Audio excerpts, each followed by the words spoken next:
Greetings! This is Ether Dynamics bringing you more from the world of AI and game design in another installment of Skyrim Caffeinated Edition.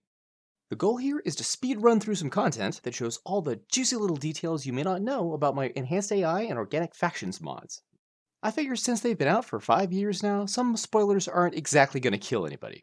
So for those that haven't tried the mod yet, this is your last chance to pause the video and get murdered the old-fashioned way. If you haven't seen their videos already, YouTube user DuffB has assembled quite an amazing mod list, including Sekiro combat, true directional movement, and a ton of glorious armor and weapon packs. If you want to check out their channel, there's a link in the description. Here we see our intrepid knight about to take on the Forsworn of the Lost Valley, one of the most heavily fortified organic faction areas I've created thus far. Lookouts above this long zigzag ascent will wake up everyone at the base level camp. If given enough time, they can set up some brutally effective overlapping cover fire, with some punishing suppressive fire from our staff user here. These enemies will hold their ground and retreat to fallback positions if injured, instead of giving up their tactical advantage and blindly pursuing their targets as seen in just about everywhere else in the vanilla game. This is the kill box, Tony. This is where you go to die. Rather than hesitating and getting peppered at the front door, we can see Duff just charging in full steam. The player knows exactly who the biggest troublemaker is, and is giving him zero opportunities to set up on that high ground. Watching our Sekiro combat meters, Duff breaks their stance almost immediately with a flurry of quick attacks. And though the initial attempt to bait out a power attack ends with a fireball to the face, our knight stays focused and finishes his food, as they say in the fighting game community. This was a wise decision. If any of these three ranged actors are brought low on health but left alive, they will retreat to a flanking position and harass the player from behind. So right away, we're breaking the same old patterns seen everywhere else in Skyrim, and honestly, a ton of other games, by rewarding players who are bold and decisive instead of just doing that same old kiting trick. You'll notice, now that Duff has gained enough vertical ground to reach the base of the staircase, the next layer of defenses kick in. Depending on how long they're allowed to mature, players may face either juvenile or adult bears. Here we see the latter, which are higher level.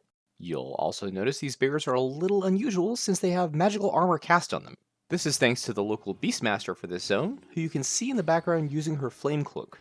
Now the bears are trained to attack when players reach that critical height to access that staircase. If the player retreats, then so will the bears. However, they're still animals, and that training doesn't always stick. If brought below 80% health, the bears no longer care and will fight to the death.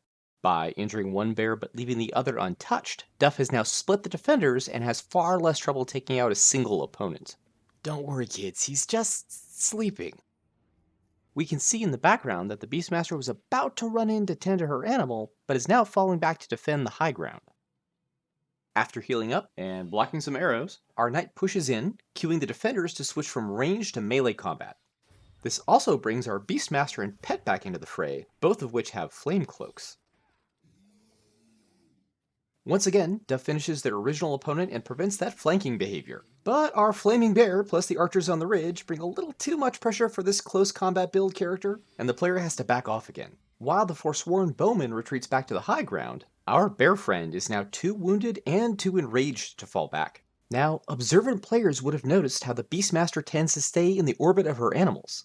So, as she comes down to cast another armor spell on her pet, Duff seizes the opportunity and cuts off her retreat.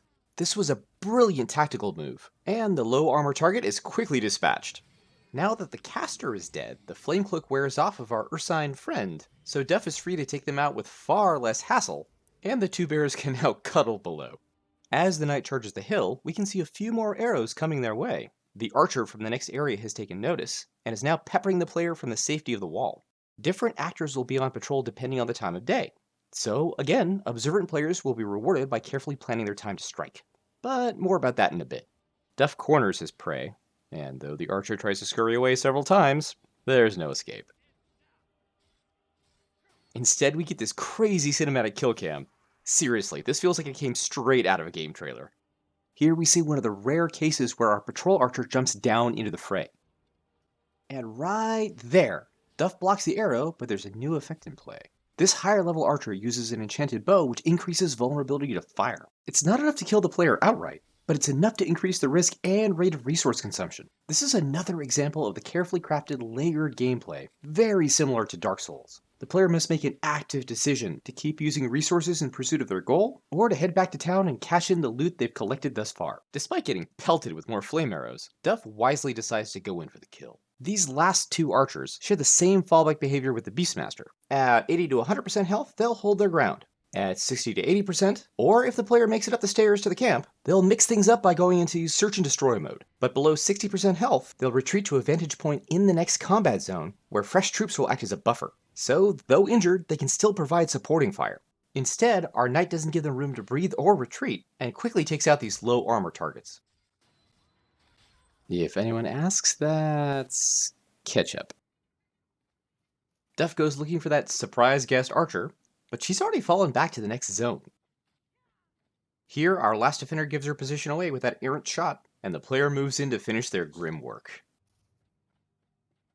Notice how the archer will stick to her guns and try to inflict maximum damage using the fire enchantment on her bow. In later areas, this will become an increasing challenge, rewarding players that stock up on the right kind of defenses.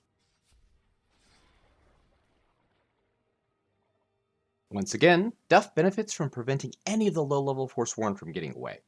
If they were still alive, they would abandon their flanking position as soon as the player reaches the campground. If Duff simply charged ahead, they could easily have been pincered on both sides. Our knight advances into the new area, which they find suspiciously bereft of enemies until they catch a glimpse of the group descending from the southern gate. Since they have no companion, pet, or summon to divide up attention, Duff wisely decides to look for a better position. Climbing the side of the aqueduct, they take notice of a lone mage in a commanding overwatch position. The battle is almost completely one-sided, but just as the player sets up the finishing move, they sense the encroaching pack hot on their heels. Duff struggles between dodging and trying to pull off a healing spell, just as a lightning bolt demolishes their health and magic meters. With the mob closing fast, the player takes a gamble over the edge, but the damage is just too much. And there you have it, folks. A full expose on the underlying AI of the Lost Valley's first major combat zone. There are 5 in total, each with progressively stronger and smarter enemies. If you want to take on this faction, or any of the others that I've baked into the mod, there are links in the description below. I would love to see your videos that show your unique character builds, grit, and ingenuity against all the groups my mods have to offer.